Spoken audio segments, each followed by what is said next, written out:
Hi there, let's talk about how to get more reviews for your practice or healthcare business. In a survey from 2020 of patients, 90% of them said that they consider reviews when they are looking to go to a new healthcare practice.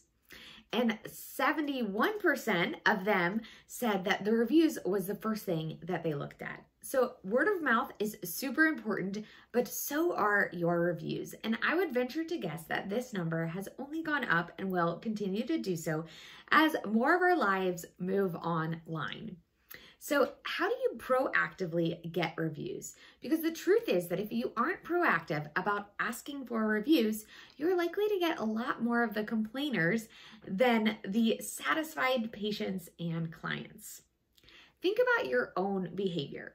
When you have a positive experience, you likely move on after that and take care of all the things that you missed in your day because you were at an appointment. You're not so likely to stop what you're doing and leave a review after a positive experience.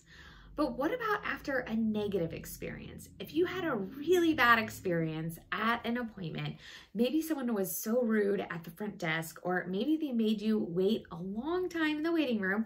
I'm sure you never do that. Or maybe they just didn't feel seen or heard or get the support they needed when they actually met with someone in your practice or your facility.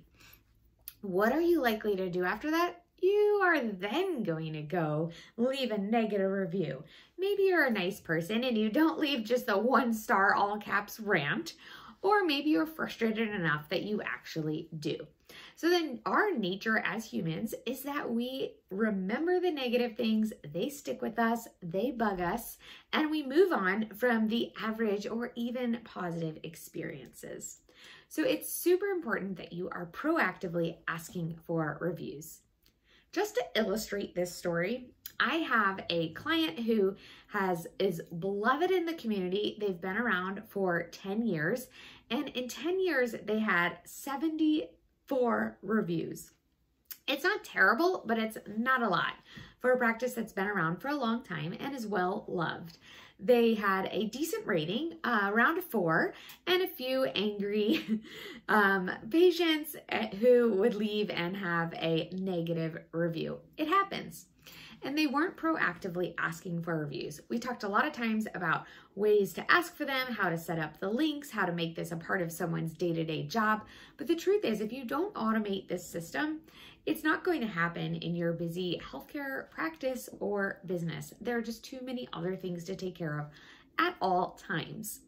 So I did a little digging around and I found a way that their current patient management relationship system that they were already using to remind people about appointments will also send a follow-up message over text and email asking if they want to leave a review with the links to their Facebook and Google review site. So once we got that set up, there was an additional fee and a little bit more to set up in the back end.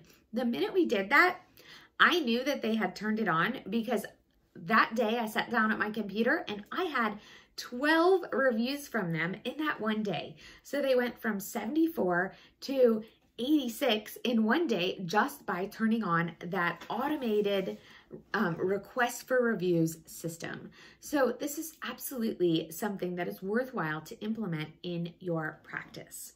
Now, there are free ways to do it where you could send out the message, but again, your team or you are likely too busy to actually make that happen consistently. And when you consider the fact that positive reviews will lead more people to come to your practice or your facility, then it's definitely worth the little bit of monthly expense, in my opinion. So let's talk about how to respond to reviews once you are getting them. Now, because you are in healthcare, there are issues with Hipaa compliance when responding to reviews. I do recommend that you respond to all positive and negative reviews. So someone on your team can just go in there once a week. You can have a virtual assistant do this. If you have someone who manages your social media, they can do this as part of their job. So go in there once a week, thank the folks that have left a positive review, and address those folks who have left a negative one. Now, the difference when you are in healthcare is that you can't actually acknowledge that the person is a patient or a client. Now, what that means is that you could still address the review. So I just want to give you an example. Someone complains, the front desk made me wait forever and they never even resolved my kid's cough. Okay, that's a real review that one of my clients got. P.S. Your front desk people can make or break your reviews. So make sure you treat them well so they are happy and they treat your patients with a smile. Okay, that's a side note. But when you are responding to that, a non-HIPAA compliant response would be to say, we are sorry to hear about your experience, right? If you say that, you are acknowledging that this in fact happened. This person was in your office.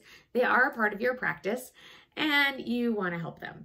But you cannot say it in that way. You cannot say, we are sorry to hear about your experience. Please call our office and we'll address your concerns, blah, blah, blah. What you should say instead is that we are sorry to hear this. If you say that, you are admitting to the person that we are sorry to hear this, but you're not actually saying that they were there in your office. You aren't acknowledging that this was in fact their experience. They could be making this up. Obviously they're not, but you haven't acknowledged that this actually happened. So you can say, we are sorry to hear this, and then you can speak in general terms about your practice. This is true for a positive review as well. You don't want to say, thank you so much. We love serving your family. We love taking care of your kids or whatever. We love having you as a patient. You don't want to say any of those things. You can say something like, in the positive example, you could say, thank you so much for taking the time to leave a review. We appreciate your feedback. We love all of our patients, or we love the work that we do. We're so grateful to do this work, or whatever it is. If it's a negative one, you could say, thank you so much for your feedback. We appreciate that you took the time to leave this review. We are sorry to hear this. And please call our office or email and give them the way to get in touch with you. So that's one thing to think about when you are leaving responses to reviews, is that you want to ensure that you are remaining HIPAA compliant.